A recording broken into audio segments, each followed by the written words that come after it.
what's going on, people? Welcome to another episode of the Tariq Elite Radio Show. I am the gracious host. My name is Mr. Tariq Elite. Glad to have everybody tuning in. We are going to chop up some good game on today's show. We're going to talk about the process of learning and the process of learning game. So the game is going to be real heavy on today's show. And the call-in number is 818-850-5404. That's the number to call in. We're going to take a few calls. And what we're going to do now is take a very quick commercial break, and I mean very quick. So don't you go nowhere. We'll be right back right here on Tariq Radio. You know, a lot of times black people want to travel to other countries, but they don't know who to hook up with to show them around. Well, if you ever go to Japan, your problems will be solved. Check out blacktokyotours.com. They have a Black Heritage Tour where they give you limo service from the airport to your hotel, and they take you around the country showing you important landmarks. Go to blacktokyotours.com. Tell them King Flex sent you. That's blacktokyotours.com. Arena Players, that's located in downtown Baltimore, Maryland. That's one of the oldest African-American community centers in the country.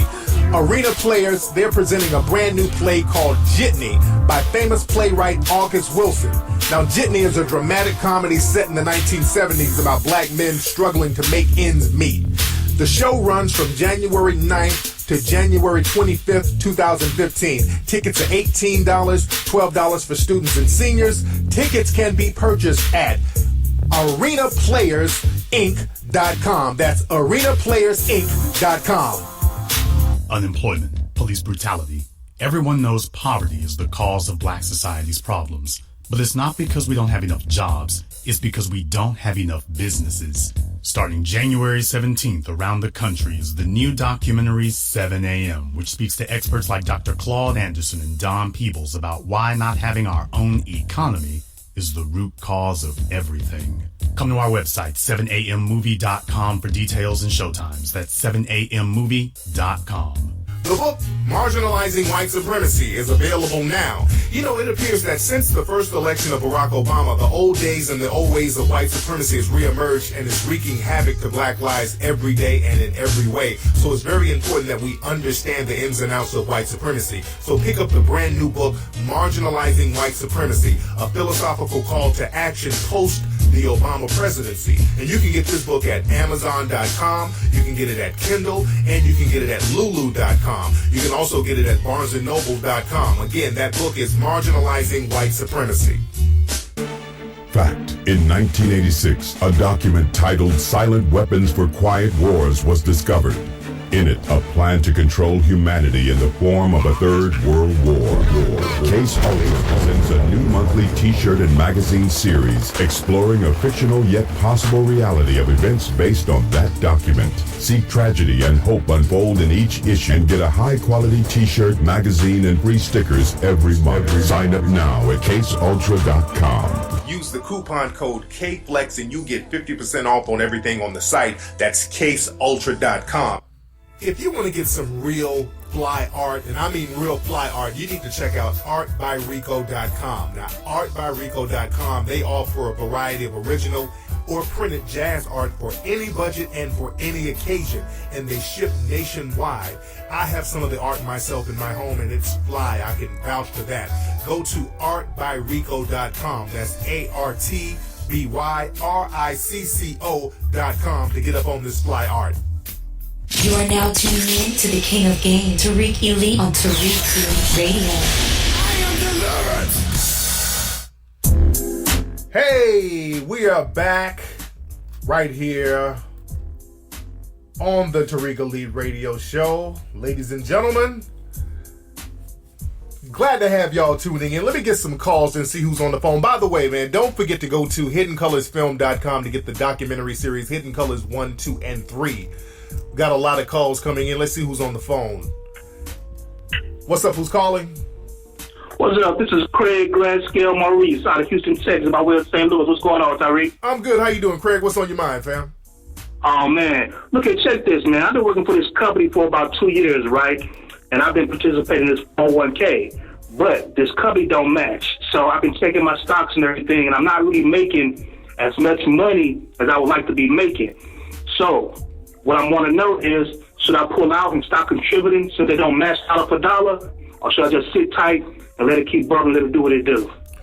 So you don't think that the company is going to pan out as far as their stocks? I'm trying to really understand the gist of what's going on. No, this company been in business since like 1965, and they do not contribute to matching the employee's contribution.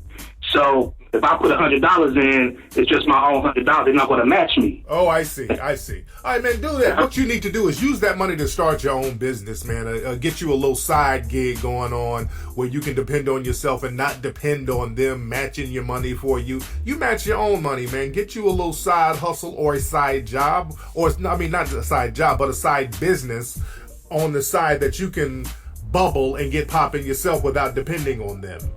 Well, no doubt. See, it's a formal work company. I've been working for it for 2 years, and I recently found out that getting the formal work business, it's a no money down business.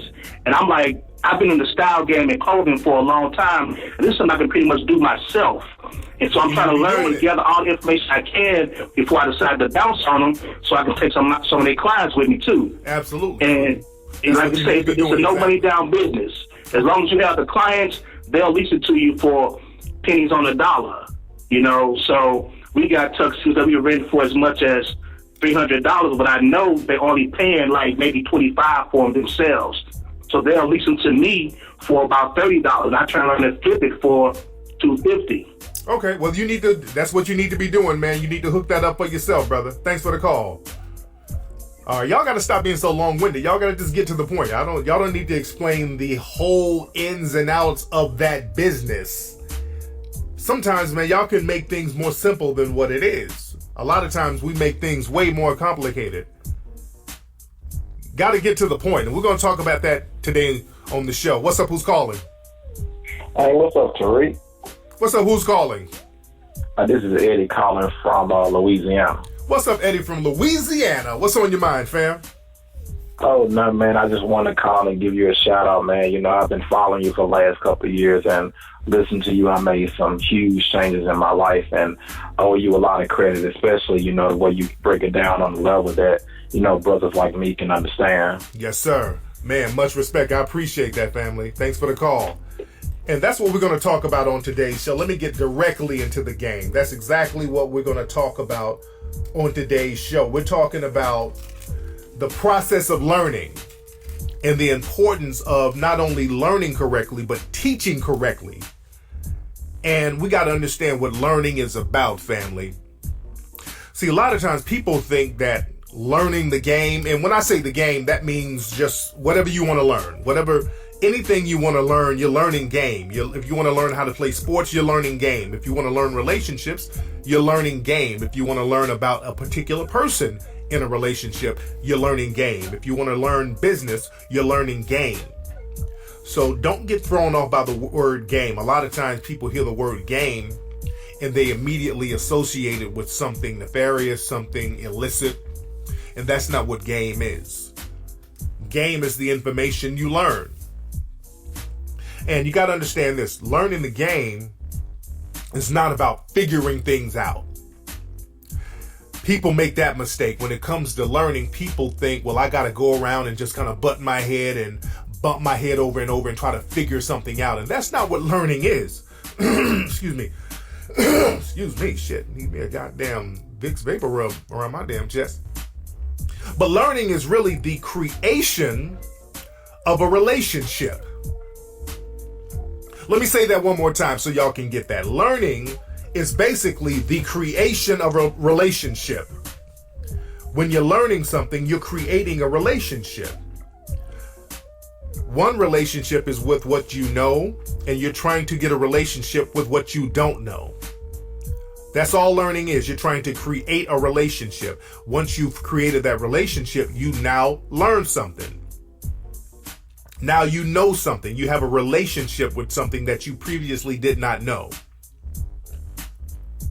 See, as a child, a lot of us, we didn't know what made the sky turn dark at night. I remember as a small kid, I would ask little questions and it had to be broken down to me in a way that I would understand it. I wanted to know, well, the sun came out Why does it turn dark? Does the sun go away? How does it become dark? So I knew the sun. That was one thing I knew, but I needed a relationship with something that I didn't know. And sometimes when it comes to getting that relationship with the things you don't know, people give you the wrong references or references that you're not familiar with to go by. Because if you are a child and somebody's trying to explain why the sun goes away at night, if they say, well, the earth revolves around its axis and there's a solar system and there's 8 planets in the galaxy and the Milky Way. If somebody were to explain it like that to a child, you wouldn't understand that, because you're giving this child references that they're not familiar with. So it's important to give references that a person is familiar with. So when you break it down and say, well, the sun goes away because the earth turns around every 24 hours and it turns away from the sun, and that's why it becomes dark. That's a reference I can get. I understand what turning around is, and I understand if you turn away from the light, it gets dark. So that's something that a child would understand. And now you've learned something because you have references that you could relate to that would take you to the relationship with the unknown. And that's what learning the game is. A lot of times we want to learn stuff, but we don't know how to create references that will get us there. A lot of times we say, I'm broke. I know I want money. I know how to work hard. I know how to apply myself, but I don't know where to apply myself to get money. I want money. I want to make money. And a lot of times, Black people in particular, we're funneled into a situation where we're around other people who don't know either. We're funneled around a lot of other people who don't have that game either. So we have nobody to really get that game from on a mass scale. So it's very important, if you want to learn money, and I'm just using that as an example, you want to learn how to get money, you find a person who's already in a position that you would like to be in, and kind of get the game from them so they can give you references that you can relate to. Because a lot of times with Black people, and I'm talking about Black people in particular, but this game is universal, but with Black people in particular, the only people you see with money or any kind of financial stability are people in the dominant society. The Asian person who owns the store in your neighborhood, the Arab guy who owns the gas station in your neighborhood, the white landlord who comes by and gets the rent every month. So these are the only people you see who are making money, and unfortunately, for the most part, they're not trying to give you any references on how you can learn the money-making process. You understand that? They're not going to give you that game, for the most part. Even if you try to holler at them, they don't even have the kind of relationship where you could sit down and even converse with them like that. So other Black people who have that type of game, a lot of times they're in other areas that are not around you. But also a lot of times when you do find a Black person who has the game or has the position to lace you with that game and lace you with that knowledge and give you that learning process, unfortunately, and this is another problem in the Black community, we have this hater thing. Instead of learning from that person, we're going to try to hate this person back down to a position where we're in. And that's a big mistake. That's that plantation mentality that keeps us in the cycle of poverty. And that's a cycle that the white supremacists, they've orchestrated that. I never give them a pass. They orchestrate the whole thing because that's that plantation mentality. So we got to stop getting on that hater thing. When we see somebody who's in a position where we can learn something from them, we see them in a position, instead of learning the game from them, we throw darts at them and try to hate them down. Because the thing is, there's a resentfulness that comes from people flossing. Because a lot of times when you see somebody flossing who might have a nice car, nice clothes or whatever, a lot of times they look like they got some game, or they look like they have more than what they really have. And they really don't. So when you try to get some game from them, because sometimes we do try to step to them on the humble and say, hey brother, I see you doing nice. Can you lace me with some game on how you got down? And a lot of times they'll have this very snobbish or arrogant attitude with you. Usually people within your community who seems like they're doing better than you, but they turn around and have this snobbish, condescending attitude towards you. A lot of times these are people who are just faking the funk anyway. That's why they're trying to hide behind snobbishness. They ain't really got no game. These are niggas who are front. These are people who don't really have it going on the way they have it going on. So a lot of times they're just faking the funk. So they can't give you some information because they don't have it. They're struggling, but they're just masking their struggle with nigga trinkets. So we have a lot of fronting and flossing going on in the community that has to be wiped out, and we need to get some serious learning going on so that we can create a cycle of replenishment, so we can have a cycle of prosperity. And that brings us to another part of learning the game, because I'm giving you 4 parts. That was 1. The learning process, I'm giving you 4 parts. That part, the learning process, is a relationship. That's part 1. Part 2, family, don't be too lazy to raise your standards. And that's very important, because a lot of times, instead of learning the game from somebody who's qualified to give us game, that seems like it's too much work. So what we'll do, we'll just hang around dusty niggas, and females will hang around hood rats, just so you can feel good about yourself where you are. If you're doing half-ass in life, instead of doing excellent, and instead of thriving and excelling in life by learning the game and upgrading yourself and being around people who can help you upgrade and give you the game you need to upgrade, you say, well, let me just hang around some of these dusty niggas. I feel better about myself because I'm doing better than them. Or the ladies will say, well, let me hang around some of these little ratchets. I'm doing better than them, so it ain't that bad. And this creates another cycle of negativity, because those same dusty people and hood rats you're hanging around, they think like you. They actually think that you're beneath them. They actually think that they're doing better than you.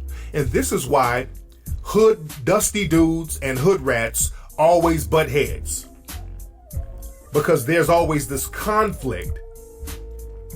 Because the thing is, when you hang around dusty people, and ladies, when you hang around hood rats, what happens is that you become resentful because you see yourself in those people.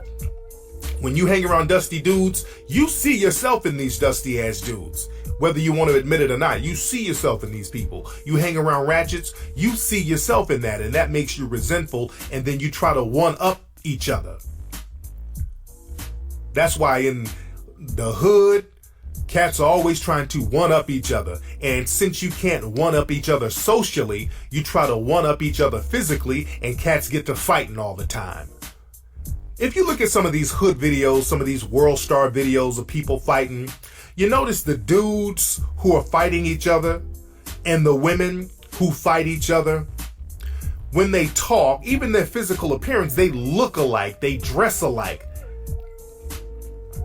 And when they talk, they have the same voice inflections. They all talk and sound the same. When they're arguing, you can't even differentiate between who's speaking and who's not speaking. They all sound alike. This ghetto Niglish slang and everything about them is very similar, and this is why they're butting heads, because they're trying to one-up each other, because they know they both have lowered their standards and they're resentful. So that's the cycle you don't want to get in. We got to get out of that cycle. See, this is about us getting out of these dysfunctional cycles that were put in place by the white supremacists. But I digress, and let me move on. Now, number 3, the third thing we need to do to understand the process of learning, you got to stop making your problems worse than they really are. That's another thing that we do. A lot of times, instead of learning the game, we create problems in our mind that are bigger than what they are. We say stuff like, man, I can't lose weight. I'm just big boned. Now, if you say you're just big boned, that means that there's no reason or no justification for you to even try to lose weight. I'm just big boned, so that's just the way I'm going to be. Bullshit. You're not big boned. You can go out there and just get your exercise on like everybody else. Dudes will say, man, I can't holler at these women. All these women just want a ballers. They just want athletes. They don't want me. Come on, that's just you throwing in the towel and being lazy, making your problem more momentous than what it is. All of the women don't want an athlete. There are fly women out there who just want to do with decent conversation and a good spirit. So you got to understand that part of the game. There's women out here who say, well, my hair just won't grow, so I just got to get weaves all the time. And that ain't true, man. There's African tribes with long, natural hair all over in West Africa, East Africa, Southern Africa. Your hair can grow if you take the time to nourish it. I've been to Jamaica and I've seen brothers and sisters, especially brothers over there with the dreadlocks all the way down to their backs. That's because cats are not pulling and tugging and putting chemicals in their hair all the time. But a lot of times, you don't want to take the time to nurture and take care of your hair when it's natural. See, that plantation mentality gave us this whole quick fix, we want it now mentality. We want relief now. We want what we want now. That childlike, I don't care about the future. I want everything I want right now. Again, that's that plantation mentality that we haven't shaken off. Being on that plantation and having that type of relationship with the dominant society creates a childlike mentality. Forget about the future. I want what I want right now. I'm not going to take the time out to let my hair grow and nurture it and nourish it and put the right oils and juices and berries in my joint. I'm going to just get this weave every week and let it slowly chip away from my real hair every week and wear this lace front, which is beautiful, but my head looks like a sheep's ass underneath because it's all broken off and toe up and my edges are burnt off. So again, we got to get off that immediate gratification kick and start thinking down the line, thinking in terms of the future and how to take time to better ourselves and heal ourselves. And again, stop making your issues and your problems more overly dramatic than they should be. Now, the fourth thing and the most important thing, family, about learning, when you learn something, the learning process is not about things. The learning process should be about becoming. Let me say that again. The learning process should not be about things. The learning process should be about becoming. Because the thing is, a lot of times we think there are things like material items that's going to make us happy. That's not what makes you happy. What makes you happy is not the nigga trinkets or the material items you get. It's who you become when you get these things or when you acquire these things. That's the thing that makes you happy. For example, if you go to school and you get a PhD and you get a diploma and your PhD accreditation, it's not the actual document that makes you happy. It's what you have become that makes you happy. Now you are a doctor. You have become a doctor. You have become a lawyer. You have become an architect or whatever it is. You've become something. If you get a $500,000 contract from Def Jam, the money is cool. You think it's the money that made you happy, but what really makes you happy for the most part, you become a professional signed rapper or professional signed artist. You become an artist. You become something else now. Now you've elevated yourself to something else. Or if you got an NBA contract, the money and the cars and the home, that's cool, but you've become a professional basketball player. You've become something. And once you become something that has a certain stature to it, the money and the nigga trinkets, which is what I call them for the most part, like rims, jewelry, all that comes with the territory. And the thing is, what happens, the mistake people make, they make the mistake of settling for symbolic things without becoming something. Because a lot of times we see an athlete get attention. We see people focus on rappers. We see people focus on doctors. And we want that because we want what they have. But we make this false equivalency. We say, well, damn, if we get attention like them, maybe I can get some of those nigga trinkets. Maybe I can get a car. Maybe I can get a house. Maybe I can get some of those things only if I had attention like that person. If people notice me, they'll give me stuff. So people start campaigning for attention instead of campaigning for knowledge, instead of campaigning for learning, instead of getting into the learning process. So people start putting on crazy outfits. Women start putting burgundy braids mixed with blue and turquoise weave in their hair and walk around and say, hey, look at me, give me attention. I want the same attention Nicki Minaj has. I want the same attention as Naomi Campbell has. But you don't know that these people worked to get to the position they're in. So they've become something. Naomi Campbell became a model because of her hard work. Nicki Minaj became a best-selling rapper because of her work, because of her learning the game, and because of her becoming something. When you just campaign for attention, trying to emulate these people, you haven't become anything. You're just a person out here trying to get attention. You become an attention whore. That ain't nothing. Anybody can be that.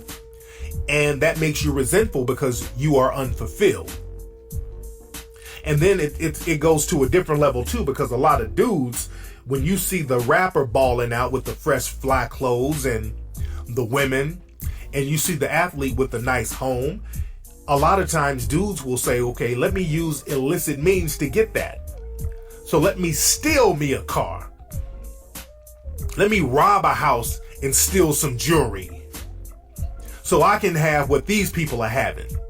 Now, you can steal and rob somebody for material items, and you can drive around in a stolen car with nice rims on it, with stolen jewelry that's blinging, but you haven't become anything. You haven't become the rapper that you stole from. You haven't become the athlete that you stole from. You haven't become the doctor that you stole from. You're just a bum-ass thief. You're just a dusty-ass thief. And that creates resentment with yourself because you haven't become anything. And those nigga trinkets that you stole, they didn't really make you happy because nigga trinkets don't really make you happy unless you're a slave. And again, slaves live for immediate gratification. Go back to that show I was talking about, the Butter Biscuit Brigade. Slaves have low expectations, so if you give them shit like a butter biscuit, that's a come up for them. You give them little nigger trinkets, that's a come up for them because they don't see themselves having anything else in life, so they can brag about nigger trinkets. You see dudes in jail bragging about the shit they used to have. Man, when I was out on the streets, I had 8 Mercedes Benzes. I had all types of watches. I had all types of bitches. But now, nigga, you're doing 40 years to life. And a lot of times they're satisfied with telling their nigga trinket stories. And a lot of people get satisfied with that, telling nigga trinket stories, talking about the material shit they had. That's that slave stuff. So you don't want to talk about material things you had. That's plantation talk. You want to talk about the game you learn and who you become from learning the game. That's the name of it. That's the name of the game. Learning the game, learning the process and becoming something. Learning the game, like my man who called up earlier, he needs to become a business owner. When you learn the game from a job, take some of that game with you, take some of the clients with you and use that to build an industry for yourself. Now you are a business owner. You've become something. And once you become something, the nigga trinkets and the money and all that other stuff, that's going to come along with the territory. So always use the learning process to become something. That's why it's so important to learn the game, to become something in the game and with the game. That's been today's episode, ladies and gentlemen, of the Tariq Elite Radio Show. Don't forget to go to TariqElite.com to get all that fresh fly gear. Don't forget to go to HiddenColorsFilm.com to get the documentary series Hidden Colors 1, 2, and 3. Black History Month is coming up. So y'all really need to be on that game for Black History Month, because they're about to hit y'all over the head with all that civil rights stuff. And they're already starting to promote that civil rights stuff, and we should be grateful for the civil rights and all that. There's a special coming on TV I saw talking about the people who paved the way. I saw something like that on one of these networks, and that's a false narrative to put out there, because if we're going to be honest, paved the way for what? What the hell are they? What's paved? People keep talking about how the civil rights have paved the way. Paved a way for what? And that's a very serious question. I'm not even saying that to be rhetorical. I'm not even saying that to be facetious. I would like to know what has been paved, because we're back in the same situation we've always been in. We haven't moved or progressed in relation to the dominant society, if we're going to be very honest. But again, I digress. I don't want to get into that. I'll probably talk about that on Sunday's Ustream show. But anyway, man, go to HiddenColorsFilm.com. Get the movies Hidden Colors 1, 2, and 3. I will holler at you Sunday on Ustream. Peace.